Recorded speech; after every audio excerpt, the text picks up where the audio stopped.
ايه رأيكم بقى في الجمال ده؟ ايه رأيكم في المرايتين العسل دول؟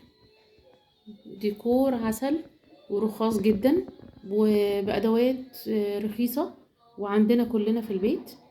اول حاجة، هي معمولة من كرتون، اللي هو احنا مثبتين الحاجات دي كلها على كرتونة اللي هي بتاعة الحلويات الشرقية او التورت. تمام. وحاطين عليها الحاجات دي بتبقى بره غالية جدا، يعني ممكن الواحدة تعدي 200 جنيه، ولو الست كامل بيبقى ممكن يعدي 950 جنيه، لان انا سألت عليهم وعشان كده قررت ان انا اعملهم. تمام. ادي واحدة زي ما انتوا شايفين، خيط خيش مراية زلط الوان. وطبعا الزلط ده حسب الديكور اللي عندي في البيت او العفش يعني. تمام. وادي التانية هوريكم برضو المكونات بتاعتها او ال الكرتونة اللي بقولكوا عليها. تمام. يلا بينا نبتدي ونشوف بتتعمل ازاي بطريقة سهلة جدا. ممكن اي حد او اي عروسة عايزة تعملهم في بيتها، سهل جدا. ونسمي الله بسم الله الرحمن الرحيم ونصلي على سيدنا محمد، اللهم صل وسلم وبارك على سيدنا محمد وعلى اله وصحبه اجمعين. ويلا نبتدي. بصوا يا بنات، انا علشان اعمل البراويز دي محتاجة ان انا اجيب من بتاع مستلزمات الحلويات الاطباق بتاعه التورت والحلويات الشرقيه والكلام ده. تمام. انا جايبه الطبق ده، اقول لكم برضو قد ايه بالظبط.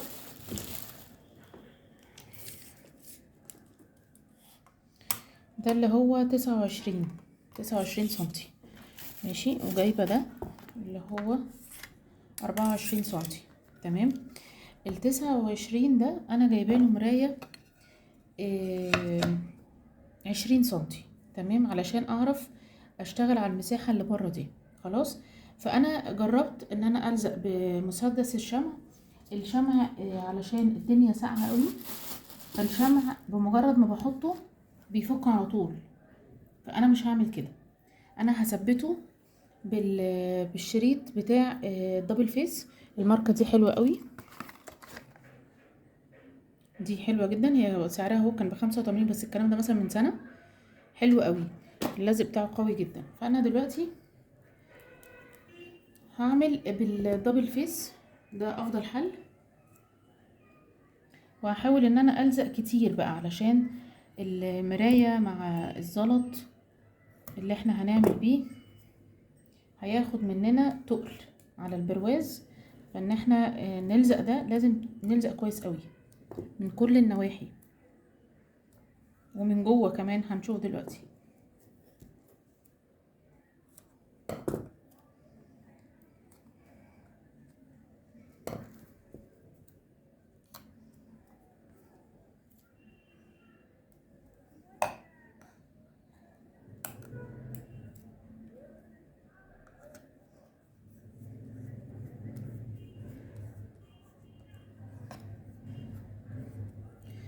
انا دلوقتي هشيل اللزق ده والزقها، بس خلي بالكم لازم تكون توسطنوا كويس قوي المراية جوه البرواز، علشان الديكور اللي بعد كده كل ده هيترتب على المراية دي محطوطة فين بالظبط.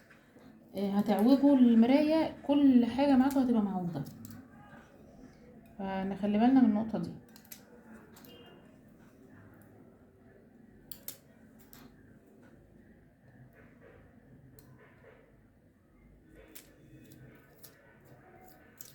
الديكورات دي غالية يا جماعة. فانا دلوقتي بس عشان ايه المراية هنظبطها، هي كده المفروض ان هي ان شاء الله ان شاء الله تبقى مظبوطة على الحتة دي. شايفين هي كده لازقة كويس جدا جدا، احسن كتير قوي من الشمع. خلاص. طيب انا دلوقتي بقى عايزة هعمل هنا كده زلط. تمام. الزلط اللي عندي ده، انا عندي اللون الاسود واللون البيج على روز كده. تمام اهو. خلاص. وعندي نوع تاني زيتي. خلي بالكم ان انتوا لازم علشان تعملوا كله نفس الالوان، عشان يبقى ست براويز كده، لازم يبقى كله نفس الديزاين. خلاص، فانا همشيها بالاسودات. خلاص. طيب انا وانا بعمل الزلط دلوقتي، في باين من جوه المسافات اللي ما بينهم الفراغات دي ذهبي، فانا هحاول ان انا الزق طبقة خيش خفيفة كده، علشان ايه نداري شوية الذهبي ده. نعمل مثلا بالخيط ده كده، هلزق كده ده داير ما يدور كده، علشان ايه علشان نتفادى الحتة دي وما تبانش مع الزلط او تحت الزلط يعني.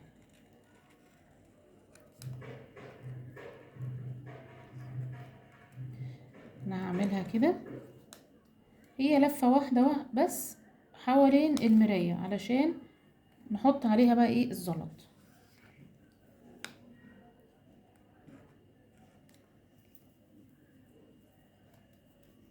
اضغطوا كده يا بنات، علشان ايه مفيش اي حاجة بعد كده تفك منكم، ووارد طبعا اي حاجة تفك بعد كده. احنا معانا مسدس الشمع وهنظبطها مع بعض.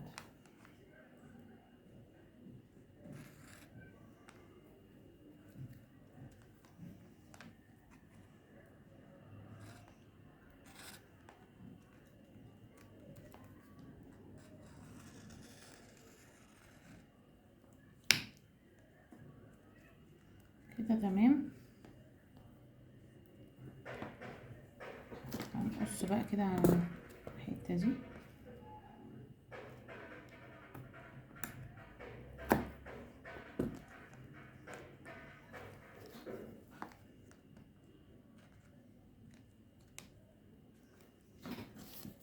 خلاص خلاص، ده كده دوره انتهى. تمام. نشوف بقى ايه اللي بعد كده. نحط الزلط.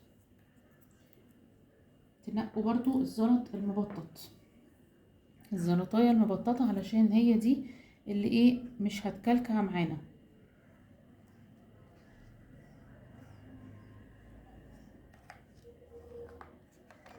هنرصهم كده فوق. نحط كده، نعمل على الزلطايه ونركب.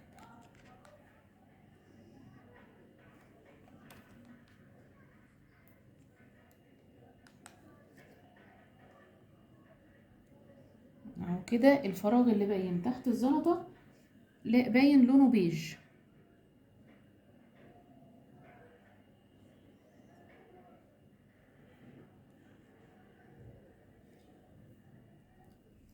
انا هعمل كله تمام، وهنرجع تاني نشوف الفينش بتاعه.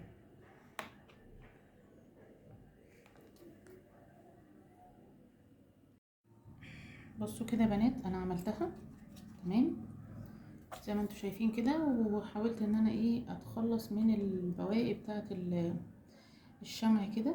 كل ده هيتنضف بعد ما نخلص خالص. انا بحاول بس ايه انضف اول باول عشان اوريكم المنظر. تمام. انا ثبت كل الزلط اهو زي ما انتوا شايفين، مفيش اي حاجه بتقع خالص. هعمل ايه بقى دلوقتي؟ هلف عليه الخيط ده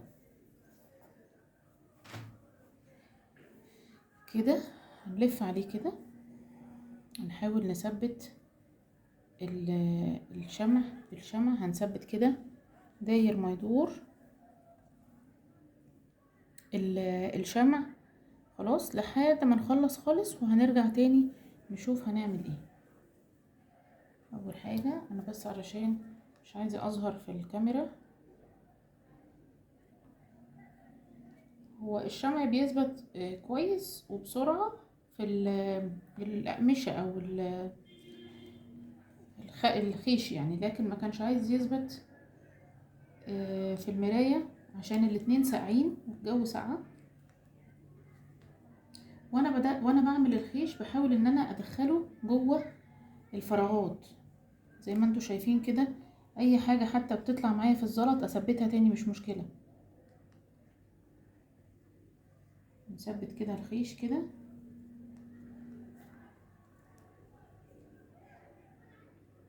خلاص انا هثبتهم كلهم خلاص، وهخلص خالص وارجع لكم تاني.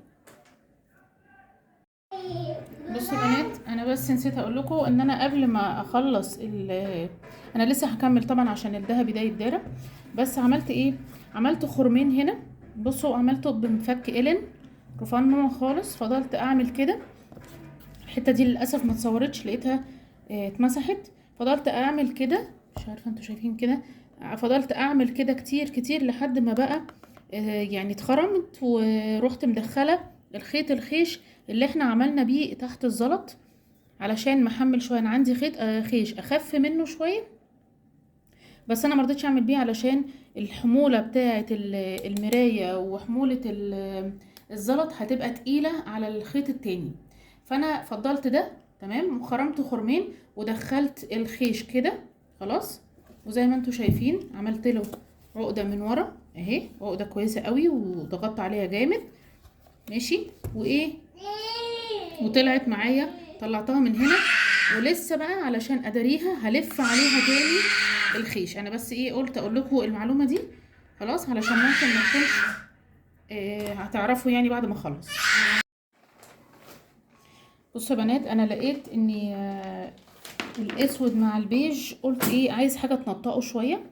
فروحت ايه عامله خرزايه كده او زلطايه من الروز ده تمام. حطيتها كده بالطول، ومش عارفه حاسه كده برضو ان هو ممكن يتحط له ده كده يبقى برضو منطقه وشكله احلى. ناخد بقى ايه الحاجات الواسعه دي نحط لها يعني زلطايه طويله شويه علشان. ايه رايكم كده يا بنات؟ انا شايفه ان هو كده يعني شكلا حلو برضو. ايه رايكم كده؟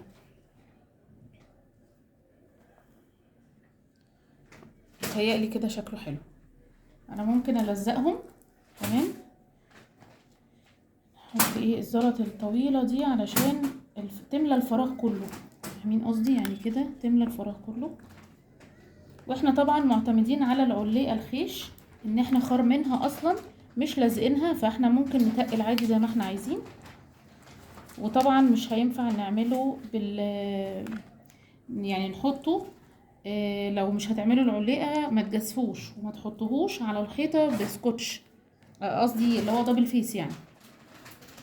ما ينفعش طبعا كل التقل ده هتلاقي كل الحاجات دي كلها وقعت او المرايه اتكسرت فهتخسري كل شغلك، فما فيش داعي. انا بحط لكم بس كده ايه الشكل النهائي، وانا هلزق بعدين بقى.